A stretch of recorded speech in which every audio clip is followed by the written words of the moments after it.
back with another build. This is this Space Marine's Razorback. If you're wondering why in the heck I'm building a Razorback for 9th edition, I did a video about that in the unboxing. The short of it was, it was at the store, it was available to take home today, and, vroom vroom. So, in today's video, we're just going to build it, maybe not all the way, maybe just far enough that we can get it to paint.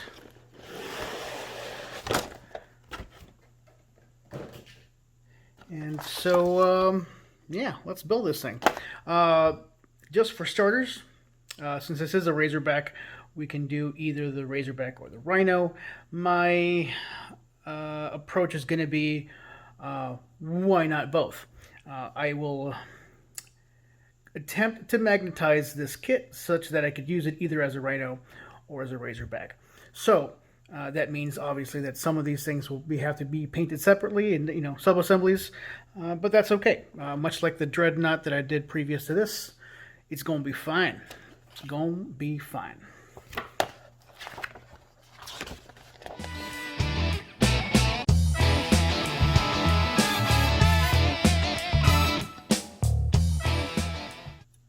Alright, so step one has us combining two halves of the hull. And I believe it's going to be, just like this.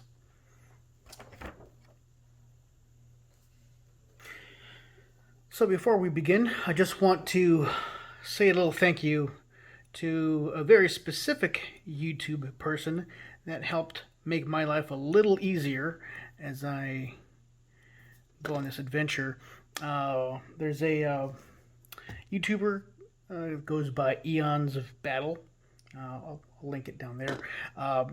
He has I've watched a lot of his videos, and he does a lot of really cool tips and tricks.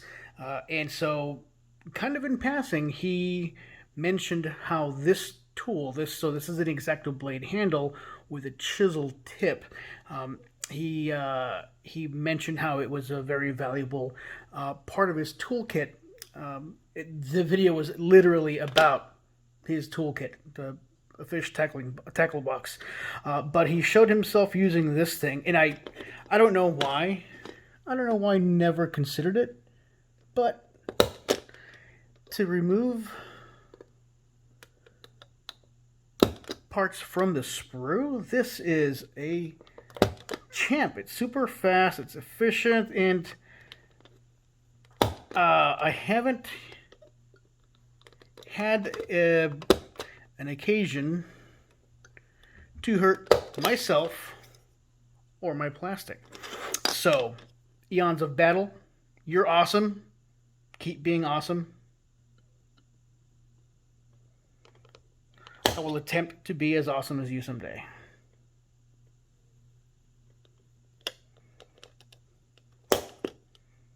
No!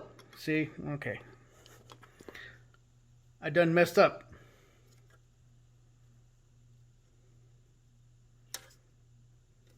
So I've... okay, there it is. So I may have been a little hasty on my cutting. I got enthusiastic and I wrecked that wheel.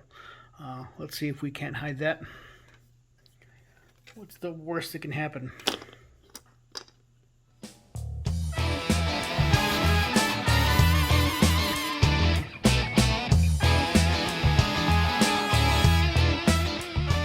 Alright, so the idea here is to what?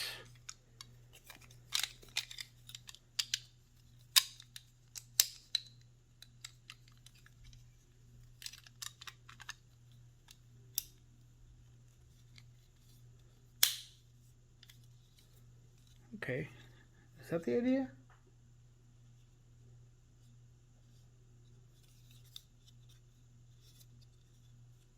think it might be.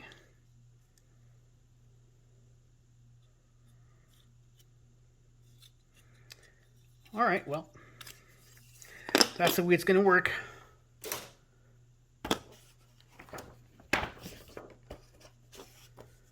Time for sanding.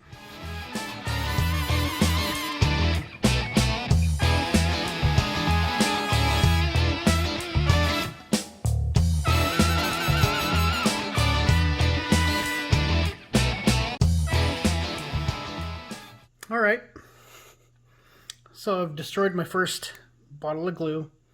I'm pretty sure this little needle applicator is plugged up. I can't get anything to go through the bottle. So until I get another tub of glue, maybe with a better design, I'm just going to hit it like this and prepare for regret.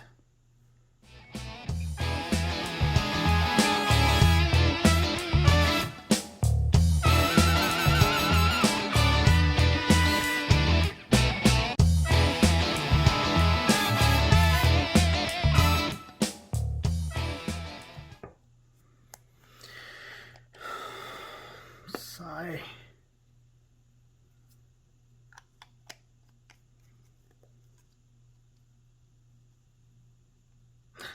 Oh no, look. There's glue. There's glue sign. Glue sign like you've never seen before. I don't know why it's working now, but I'm going to take advantage of it.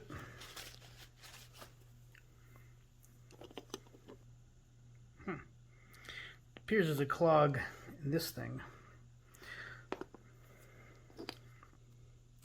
I tried salvaging it. There's glue dried up at the very back of that thing, and I don't have a good way of getting in there.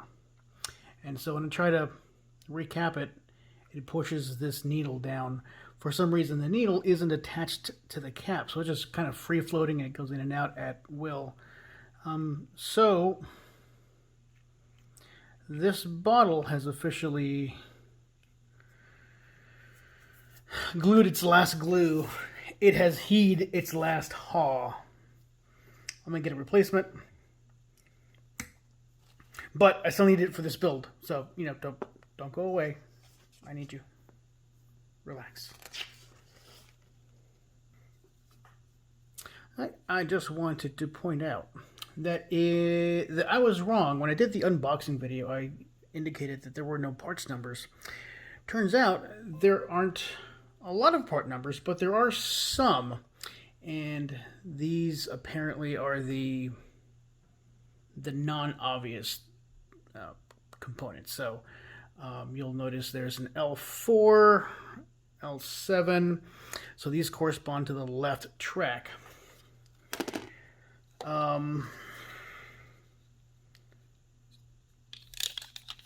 I guess this is the left track.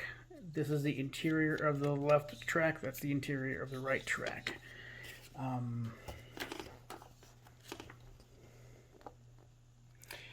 Now, I don't know which of these two is the left or the right track, because it doesn't have part numbers.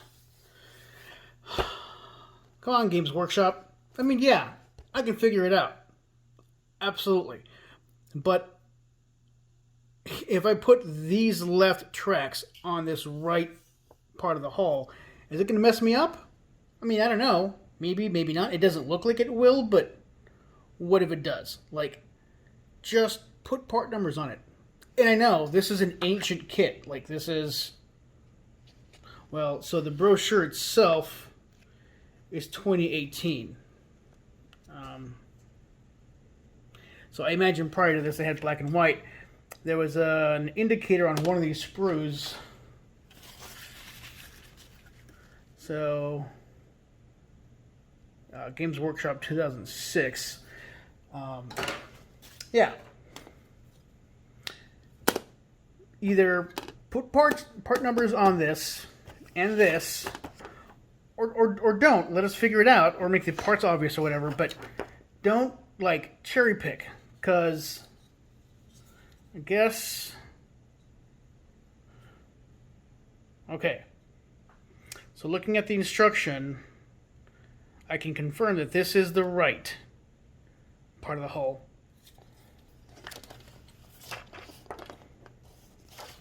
Now, I know you guys are veterans and you've probably done this dozens of times, but here's how I have to figure out which part I'm holding.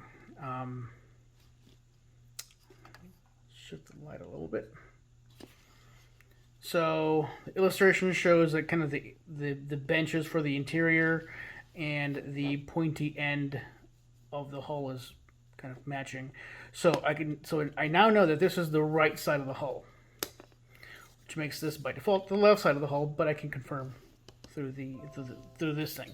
So if it needs visual inspection, visual analysis to figure out what part you are referring to, just use part numbers. It's not going to kill you. Okay, rant over.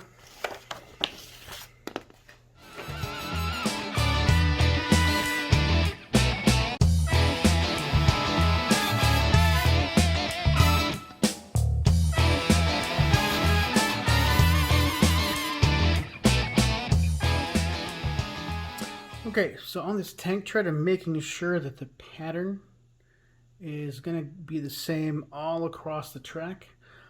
Since this is in multiple pieces, to make it look like a single linked piece, you want to make sure that the tracks are aligned. I think you can see that in detail. Right, so it is possible to put this piece on there flipped around. Well, kind of like this. Right, so here is the orientation I'm going to use. You see how the kind of kind of chevrons on the tracks or the treads, they're kind of they're facing the same way. I could, oh, you know what? Look at that. I can't. It won't let you. That's a nice feature. Okay. All right. Nice job, Games Workshop. Very nice.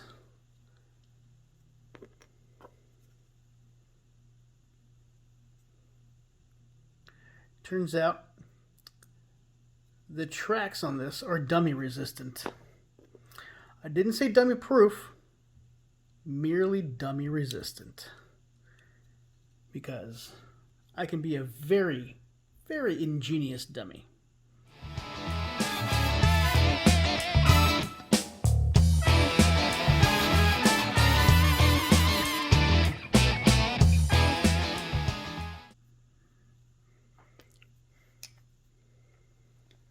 So here's a little observation. Call it a tip, call it a trick, call it a no duh Sherlock moment. But so there's these two little pieces and they look very much alike, and I don't want to lose track of which is which. This is R2, this is R6. Once you take them off the sprue, you can't tell which is which, except by keeping them in this little square. So you'll see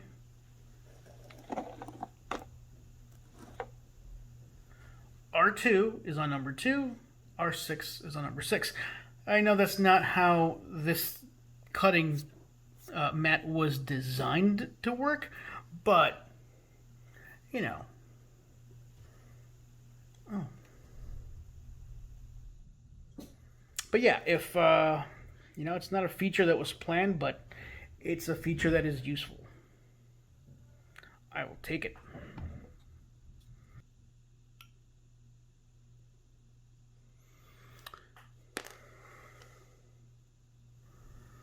All right, this is a nasty, nasty little piece. Nasty hobbitses. So you'll see, here's the track. This is that little nubby thing that you get from it being attached to the sprue. There's another one over there. There's really no good way of me getting in there.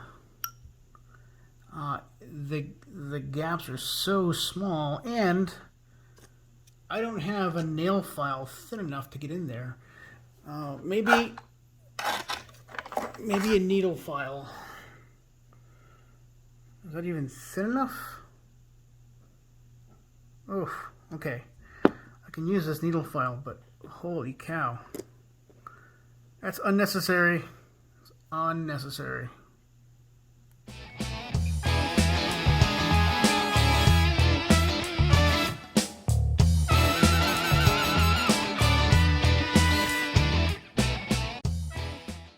So I realized I've made a mistake. Not that you're surprised by it, but I didn't discover this until I've mostly built this. So I need to get close up here. I'm putting the track on here, and as I'm going through it, I've realized that this track doesn't fit well. See how it kind of sticks up like that? It's supposed to lay a little more flat. It's supposed to be kind of like, I don't know, there. So it's a little flatter. The angle's wrong. And if you look at the instructions, it kind of looks like it's supposed to kind of lay diagonally on the hull. And so there's a couple of different things that could have caused this, right? I could have maybe attached these tracks maybe slightly too far forward, and as a result, everything else was pushed up. But no, I have realized, what these little yellow dots are for.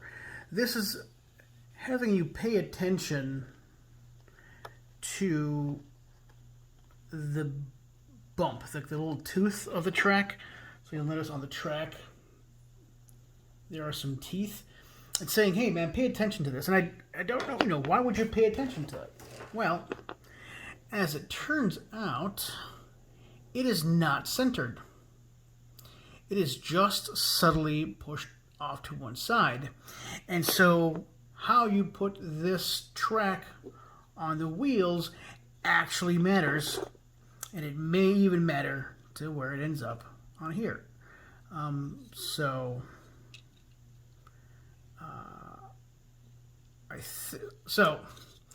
it looks like I'm going to have to remove every one of these, flip them over, and re-glue them. Shouldn't be a problem because if using plastic glue, this takes forever to set. It's going to be fine. However,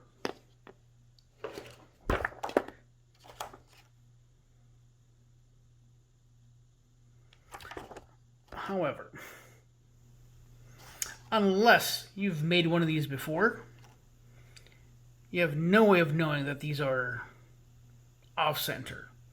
So, maybe call attention to it, like say a cutout like this that points out the fact that, yes, this is not centered. These are slightly offset, and the offset matters.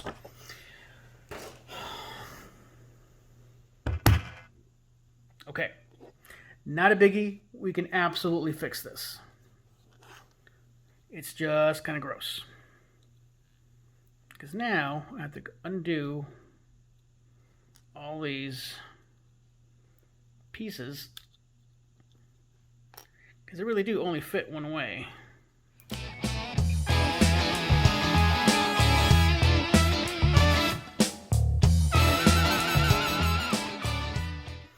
Keep in mind, when I put this track on here, I literally had two options. There was two choices. I could make it, I could put it on the track this way, or I can put it on the track this way.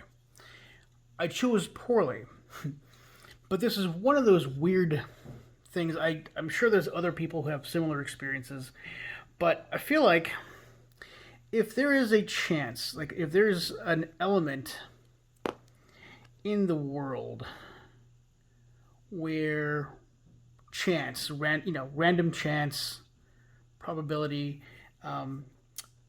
could potentially play a role, basically, if I can get unlucky inconsequentially, then yeah, I'm gonna find a way. I will beat those odds, no matter how hard it is to lose the bet. This is the guy right here.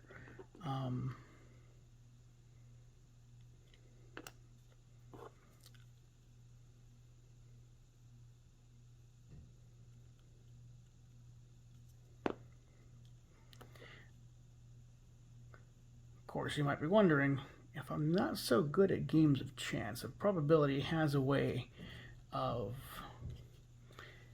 tossing me around, why are you playing 40k? Like, yeah, it's a strategy game, but there's die rolls, bro. And the die rolls are important. They're not everything, but they're a lot of things. And yes, you're right. I remember my just hideous rolling back in the day. Never really got over it.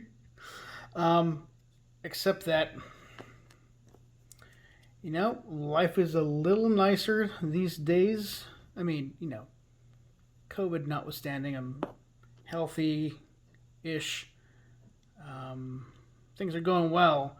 So I need a little extra frustration in my life. And I thought, well, what better way than a little 40k?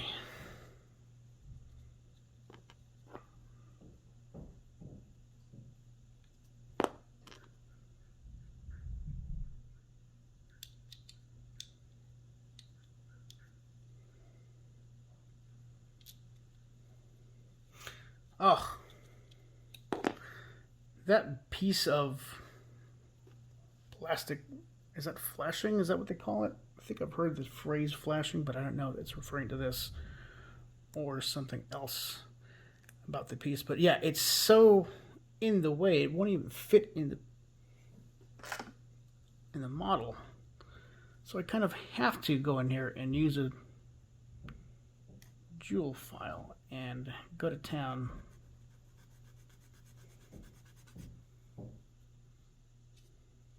All right, that's one piece of hull made.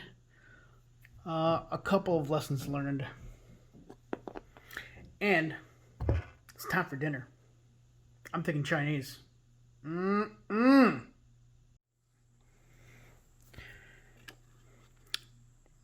I've done some of the assembly on this whirlwind / Rhino. And so as I was putting it together, I realized that I can't assemble it all the way and still paint it, particularly this interior part of it. So you'll notice how many little details are in there, which I think is really, really cool. However, if I assemble it all the way and then paint, then I can't get access to all the cool things inside.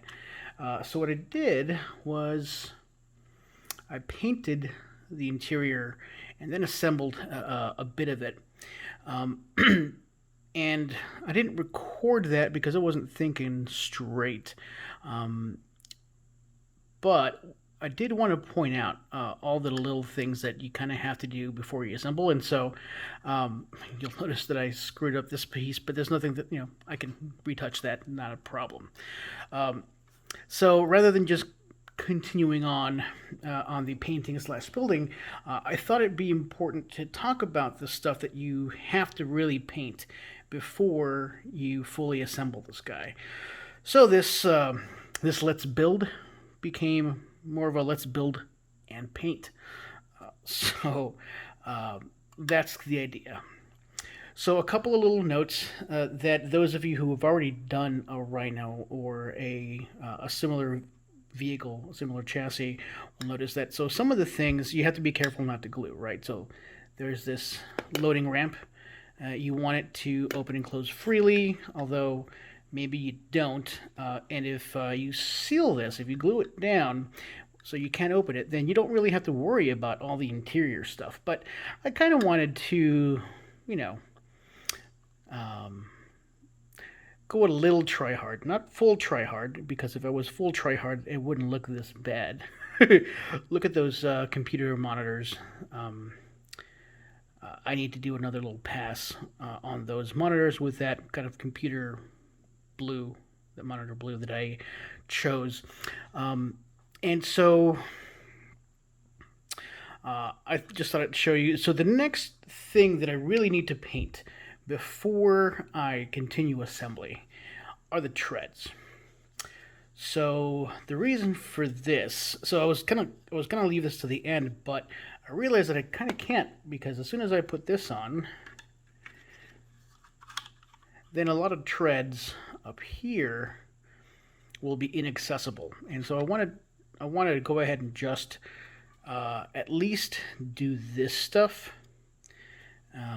And so what I'm gonna do is, since the treads are already black, I kind of wanted to show some wear pattern on the treads, and so the way I'll represent those is to go over this with a dry brush. So just dry brush some silver that I can just kind of wash out with another kind of a black thing. So I'm gonna do kind of a sloppy dry brush, but this time the sloppy dry brush is intentional. Unlike all the other sloppy dry brushes that were not intentional. So I'm going to give it a shot. But you know what? First I'm going to touch up those computer screens. Because as I'm recording this, I realized I'm kind of embarrassed at how they look. So I'm going to do that. Another thing that you may notice is that, so some of the, if you look at that bolter, I don't know if you can see that, part of that is unpainted. And that's because when this is sealed, all you'll really be able to see is the front face of that, and so I didn't spend a lot of time worrying about it. But I've got some red left on my wet palette that I should probably use up before I throw it away. So maybe I'll give it another touch just to be. Oh, actually, you know what? That part's gonna have to be black, so I'm gonna make that black. So that's the plan.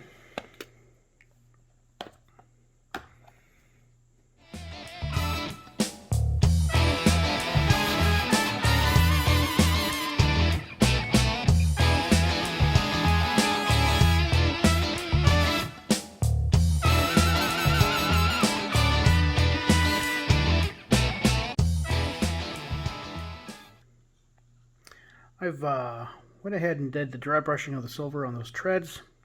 I'll let it dry before I go back over them with like a dark wash, just some diluted black paint, so I can give it a nice grubby look to it. But I have enough now, I believe, that I can mount this dude onto the frame. So I'm going to dry fit. Oh, no. I'm going to dry fit it to make sure that it works the way I expect. Now you'll notice that I missed some of the priming here. I used flat black from Army Painter, and I missed this edge because I'm not great at this. So I'll just have to kind of go over it with some flat black, or maybe do some of the brush on primer and then go over it with black. But I did want to dry fit to see what it would look like.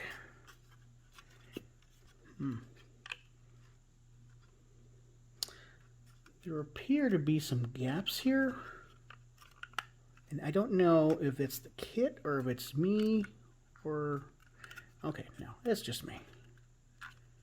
So when I glue this down, I've got a little piece of adhesive that I used probably to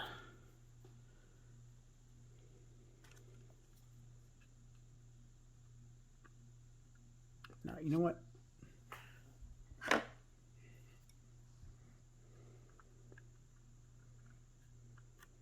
Yeah. It's that sticky tack stuff that I use to mount things on my painting rack. It's about as good as that's going to get, I think. Without scratching the model.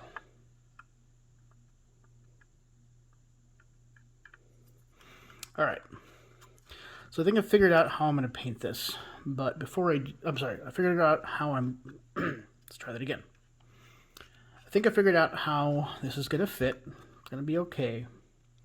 Just need to paint that surface because I don't want to paint it once it's glued on. So I'll do that.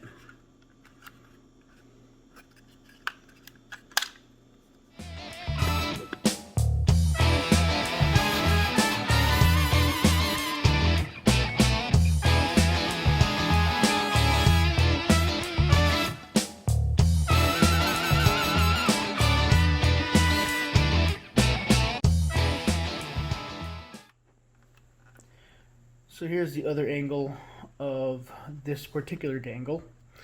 It was overall pretty okay build. There was a couple of things I experienced during the build that made it kind of not as much fun as, say, for example, the Dreadnought.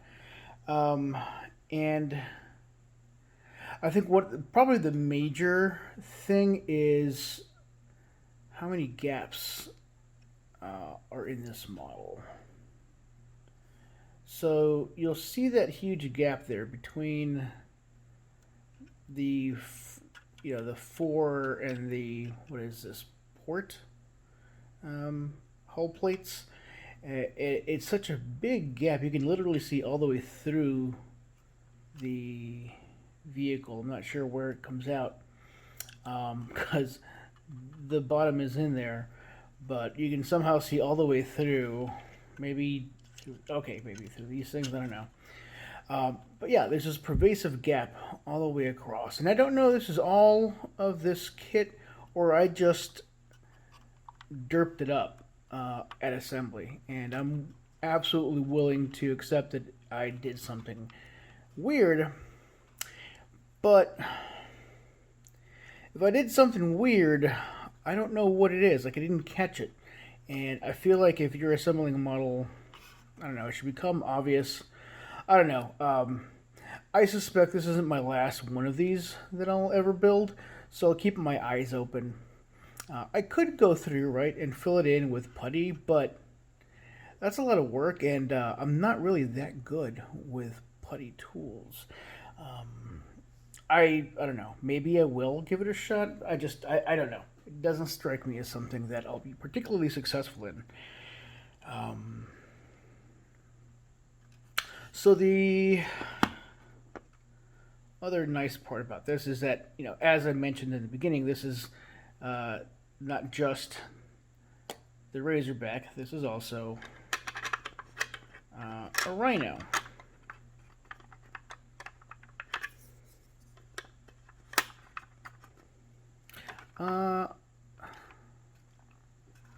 Okay, it should fit a little better than this. I don't like the way that's fitting.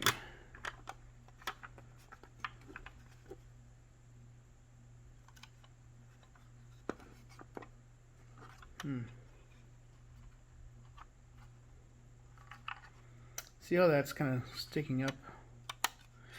I can flip it over, obviously, but that's, well, I guess that could work.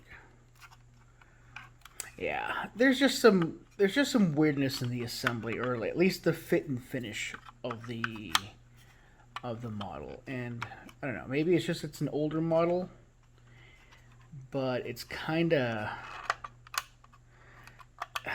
janky. And so I had initially planned on using this side of the model because it seemed to fit better, but somewhere along the way it stopped fitting. I'm not sure why. Anyway, so we'll find out if this is skill, inexperience, or just the way the model works. But of course, I do prefer to see it this way. I should also point out, well, there is that this Razorback is not just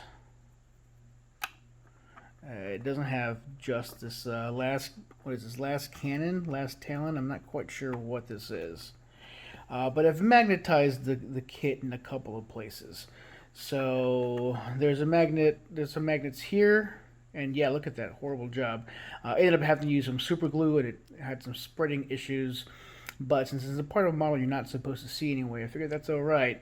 I know it's there, and I don't like it, and there's got to be a better way of doing this. I just don't know what that is right now, so I'll have to do some research or experimenting myself. But in any case, the Razorback has removable shooties, and I don't really like the way these operate either. I feel like this is just begging to break the weapon. But anyway, I magnetize it so that they'll kind of stick together like that. It's a little weak, right? I could have used a bigger magnet. I could have done a couple of things differently, but at the end of the day, I'm gonna keep taking them on and off. And honestly, since I'm gonna take them on and off as a unit, and I have to do it this way to put them on the turret.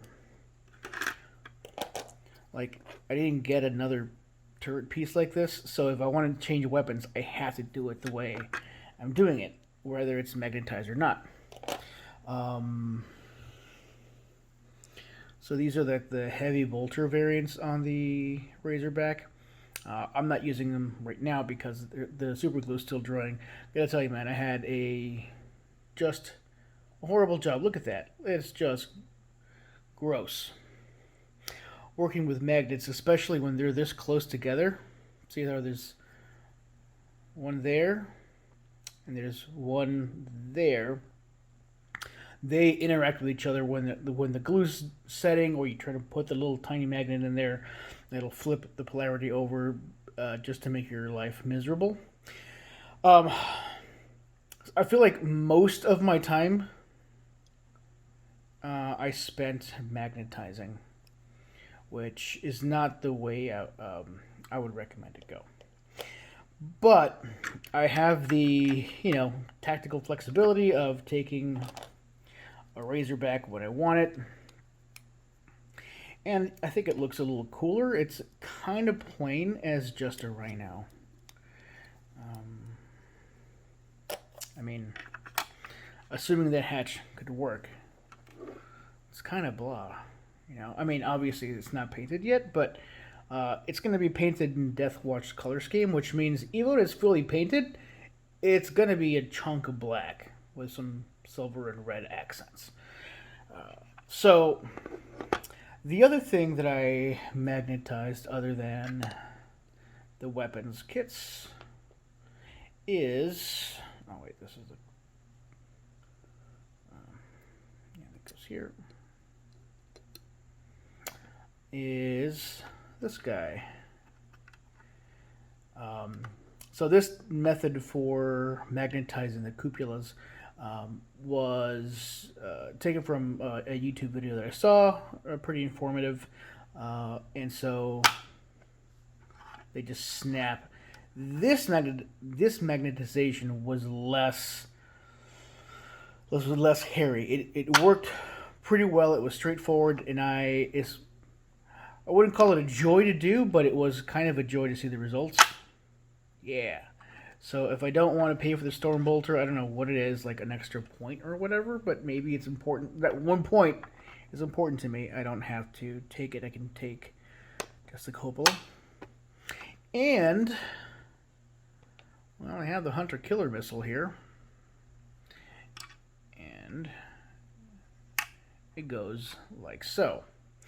Now, for both the Hunter-Killer missile and even this flashlight, I had to do some tweaking. Right, so this flashlight is supposed to have like a little stand right here. It's like a little tripod kind of a deal. Tripod with 4 feet. Is it a quad pod? If it's not, patent pending. Anyway, so it's supposed to have one of those, but the quad pod was so narrow that you couldn't really magnetize it. You couldn't drill in it to put in a magnet, at least not any of the size that I had. So I chopped it off, and so now it lives on the cupola like so.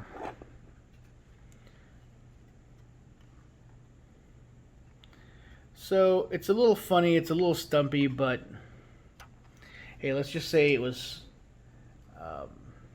drew inspiration from its big buddy, the Dreadnought. Right? It's kind of stumpy. Man, it is hard to focus on this black area. So yeah, so it's there. You can spin it around. Without that thing, I mean, you can see the disaster that it was to get that magnet in there. I mean, drilling is fine, but getting the magnet in and making sure the polarity is right is challenging. The magnet will fight you every step of the way. It'll flip over, it'll flip over, it'll flip over, and if you are diligent enough and you catch it, then it'll flip over kind of like that. And anyway, the super glue will dry, and you have to go in there digging for it with, you know, an X-Acto knife, and you end up with a scratched mess like this. Now I can go back. I'm going to try to resurface that so it's not quite as heinous, but since it's mostly going to have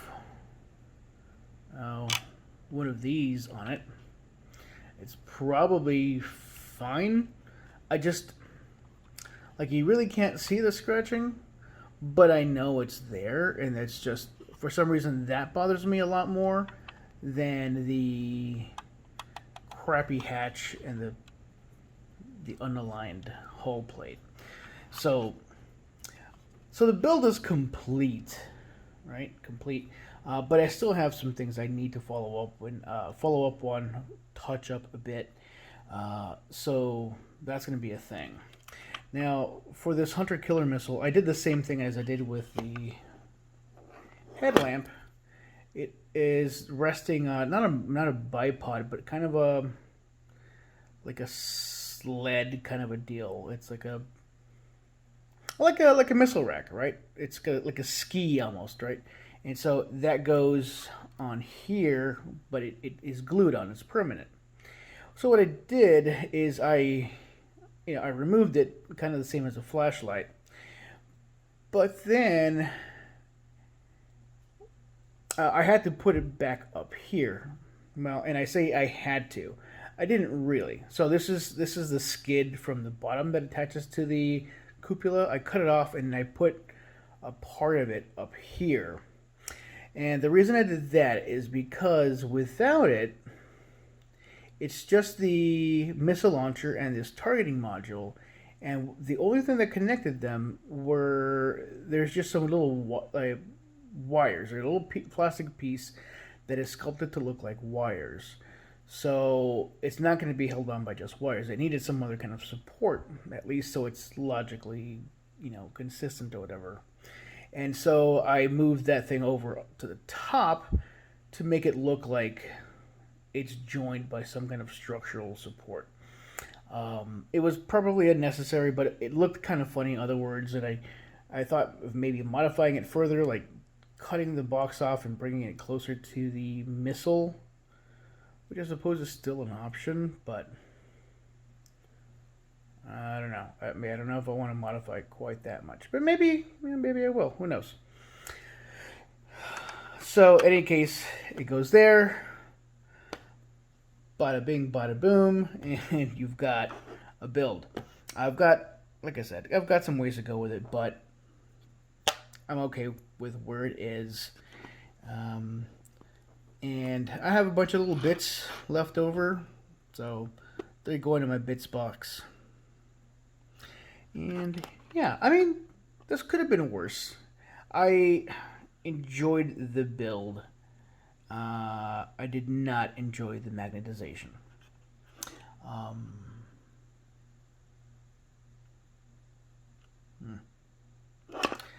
I'm sure there's plenty of these in my future, so maybe I'll revise my opinion about it. Thanks for watching, though. I appreciate you sticking around till the end of this sort of tragedy. Oh, and as a result of my magnetization efforts, I decided to start collecting little pieces of sprue because I need another thing to collect for my hobby. All right. Peace, everybody.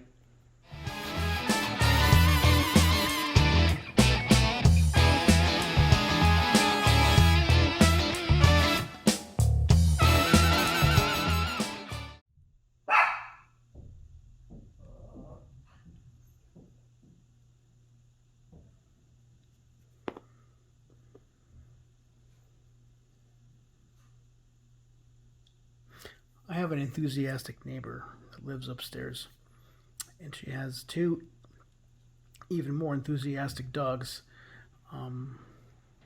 So occasionally, my boy, Raleigh, will decide to have a few words with those rambunctious people upstairs. He's less zen than I am about that sort of thing.